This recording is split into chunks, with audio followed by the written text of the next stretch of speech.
ಉಡುಪಿ ಜಿಲ್ಲೆಯ ಆರೂರು ಗ್ರಾಮದಲ್ಲಿ ನದಿ ಕೊರೆತದಿಂದ ಅಪಾರ ಪ್ರಮಾಣದ ಕೃಷಿ ಭೂಮಿ ನಷ್ಟವಾಗಿದೆ. ವಾರಾಹಿ ಕುಡಿಯುವ ನೀರಿನ ಕಾಮಗಾರಿ ವೇಳೆ ನದಿಗೆ ಅಡ್ಡಲಾಗಿ ಹಾಕಿದ್ದ ಮಣ್ಣಿನ ರಾಶಿ ತೆರವು ಮಾಡಿಲ್ಲ. ಇದರಿಂದ ನದಿಯ ಹರಿವಿನ ದಿಕ್ಕೇ ಬದಲಾಗಿದ್ದು ಕೃಷಿ ಭೂಮಿಯತ್ತ ನದಿ ನುಗ್ಗಿದೆ. ಅನೇಕ ಬಾರಿ ಅಧಿಕಾರಿಗಳಿಗೆ ಈ ಬಗ್ಗೆ ಮನವಿ ಮಾಡಿದ್ರೂ ಕೂಡ ಪ್ರಯೋಜನವಾಗಿಲ್ಲ. ಈ ಗಂಭೀರ ಸಮಸ್ಯೆ ಕುರಿತು ನಮ್ಮ ಉಡುಪಿ ಪ್ರತಿನಿಧಿ ಶಶಿಧರ್ ಮಾಸ್ತಿಬೈಲ್ ಪ್ರತ್ಯಕ್ಷ ವರದಿ ನೀಡಿದ್ದಾರೆ. ನೋಡ್ಕೊಂಡು ಬರೋಣ.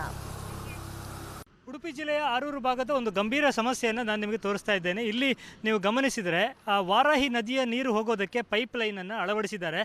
ಉಡುಪಿ ನಗರಕ್ಕೆ ನೀರಿಡಿಸುವ ಸಲುವಾಗಿ ಮಣಿಪಾಲ ಮೂಲಕ ಇದು ವಾರಾಹಿಯಿಂದ ಹರಿದು ಬರುವಂಥ ನೀರು. ಸೊ ಈ ಕಾಮಗಾರಿ ನಡೆಸುವಂಥ ಸಂದರ್ಭದಲ್ಲಿ ಆ ಕಾಮಗಾರಿ ನಡೆಸುವ ವೇಳೆ ಒಂದು ಕಿರು ಸೇತುವೆಯನ್ನು ಇಲ್ಲಿ ಮಾಡಲಾಗುತ್ತೆ. ಆ ಬೃಹತ್ ಗಾತ್ರದ ಪೈಪ್ಗಳನ್ನು ಅಳವಡಿಸುವ ಮುಂಚಿತವಾಗಿ ಒಂದು ಕಿರು ಸೇತುವೆಯನ್ನು ಮಾಡ್ತಾರೆ. ಆ ಸೇತುವೆ ಮಾಡುವ ಸಂದರ್ಭದಲ್ಲಿ ಆ ನೀರಿನ ಹರಿವನ್ನು ತಡೆಯುವುದಕ್ಕೆ ಅಂತ ಮಣ್ಣನ್ನು ರಾಶಿ ಹಾಕಿದ್ರು. 2 ವರ್ಷಗಳ ಹಿಂದೆ ಮಣ್ಣು ಕಲ್ಲಿನ ರಾಶಿಯನ್ನೇನು ಹಾಕಿದ್ದಾರೆ ಅದನ್ನು ಇವತ್ತಿಗೂ ಕೂಡ ತೆರವು ಮಾಡದೇ ಇರುವುದರಿಂದ ಈ ಭಾಗದಲ್ಲಿ ಅನೇಕ ಸಮಸ್ಯೆಗಳು ಉದ್ಭವಿಸಿದೆ. ಗ್ರಾಮೀಣ ಭಾಗದ ಜನರಿಗೆ ತುಂಬ ಸಮಸ್ಯೆ ಆಗ್ತಾ ಇದೆ. ಭಾಳ ಮುಖ್ಯವಾಗಿ ಇಲ್ಲಿನ ಆಸುಪಾಸಿನ ನದಿ ತೀರದ ಪ್ರದೇಶಗಳೇನಿವೆ ಅವೆಲ್ಲ ಕೂಡ ಒಂದು ರೀತಿಯಲ್ಲಿ ನದಿ ಕೊರೆತಕ್ಕೆ ಒಳಗಾಗಿರುವುದನ್ನು ಕೂಡ ನಾವು ಗಮನಿಸ್ಬೋದು. ದೊಡ್ಡ ಪ್ರಮಾಣದಲ್ಲಿ ಮಣ್ಣು ರಾಶಿ ಬಿದ್ದಿರುವಂಥದ್ದು, ಕಲ್ಲು ರಾಶಿ ಬಿದ್ದಿರುವಂಥದ್ದನ್ನು ನಾವು ಗಮನಿಸಿದರೆ ಇದು ಆ ನೀರಿನ ಹರಿವಿಗೆ ಭಾಳಷ್ಟು ಸಮಸ್ಯೆಯನ್ನು ಉಂಟು ಮಾಡ್ತಾ ಇದೆ ಮತ್ತು ನೀರಿನ ಹರಿವಿನ ದಿಕ್ಕನ್ನೇ ಇದು ಬದಲಾಯಿಸಿದೆ ಅನ್ನುವಂಥದ್ದು. ಇದು ಈ ಭಾಗದ ಗ್ರಾಮೀಣ ಜನರಿಗೆ ತುಂಬ ತೊಂದರೆಯಾಗಿ ಮಾರ್ಪಟ್ಟಿದೆ. ಇಲ್ಲಿ ಸ್ಥಳೀಯರಿದ್ದಾರೆ. ಸರ್, ಇದು ಯಾವ ಥರ ಏನೆಲ್ಲ ಬೇಡಿಕೆ ಕೊಟ್ಟಿದ್ದೀರಿ ನೀವು? ತುಂಬ ದೊಡ್ಡ ಪ್ರಮಾಣದಲ್ಲಿ ಮಣ್ಣು ಹಾಕಿದ್ರು ಕಾಣ್ತದೆ, ಅದನ್ನು ತೆಗಿಲೇ ಇಲ್ವಾ ಹೇಗೆ ಅಂತ? ಸರ್, ನಾನೀಗ ಹೇಳೋ ಪ್ರಕಾರ ನಾನು ಸಿರಿಡಿಸೋರು ಅಂತೇಳಿ ಇಲ್ಲಿಯ ನಾನು ಆರೂರು ಗ್ರಾಮದ ಬೆಳ್ಮಾದ ನಿವಾಸ ಆಗಿದ್ದು ಕಳೆದ 3 ವರ್ಷದ ಗತ ನಾವು ಪಂಚಾಯತಿ ದೂರು ಕೊಟ್ಟಿದ್ದೇವೆ.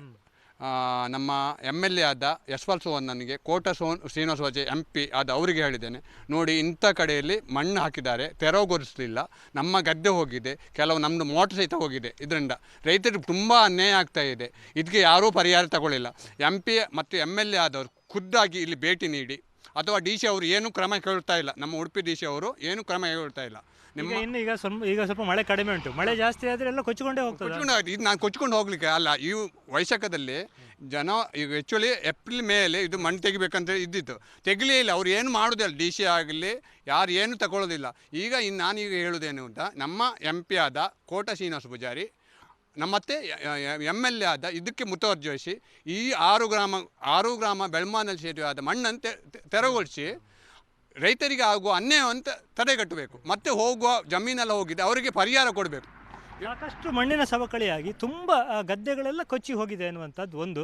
ಅದರ ಜೊತೆಗೆ ಇವರೇ ಹೇಳಿದಾಗೆ ಅವರ ಪಂಪ್ ಹೌಸ್ ಇರ್ಬೋದು, ಹೀಗೆ ಇದಿನ್ನೂ ಅಗಲ ಆಗ್ತಾ ಹೋದರೆ ಸೇತುವೆ ಕೂಡ ಅಪಾಯ, ಸೇತುವೆ ಬುಡ ಕೂಡ ಕುಸಿಯುವಂಥ ಅಪಾಯ ಇದೆ. ಮಳೆ ಬಂದಿಲ್ಲ ಪುಣ್ಯವಶಾತ್. ಮಳೆ ಬಂದರೆ ಈ ಸಲ ರೌದ್ರ ನರ್ತನ ಅನ್ನುವಂಥದ್ದು ಕಟ್ಟಿಟ್ಟ ಬುತ್ತಿ. ಈ ಭಾಗದಲ್ಲಿ ಸ್ವರ್ಣ ನದಿಯನ್ನು ಹರಿತಾ ಇದೆ. ಇಲ್ಲಿ ಅಪಾಯಕಾರಿ ಮಟ್ಟವನ್ನು ತಲುಪಿ ಆಸುಪಾಸಿನ ಮನೆಗಳಿಗೂ ಕೂಡ ಹಾನಿಯಾದರೂ ಆಶ್ಚರ್ಯ ಇಲ್ಲ ಅನ್ನುವಂಥದ್ದು. ಉಡುಪಿಯಿಂದ ಕ್ಯಾಮರಾಮನ್ ಹರೀಶ್ ಜೊತೆಗೆ ಶಶಿಧರ ಮಾಸ್ತಿಬೈಲು, ಏಷ್ಯಾನೆಟ್ ಸುವರ್ಣ ನ್ಯೂಸ್.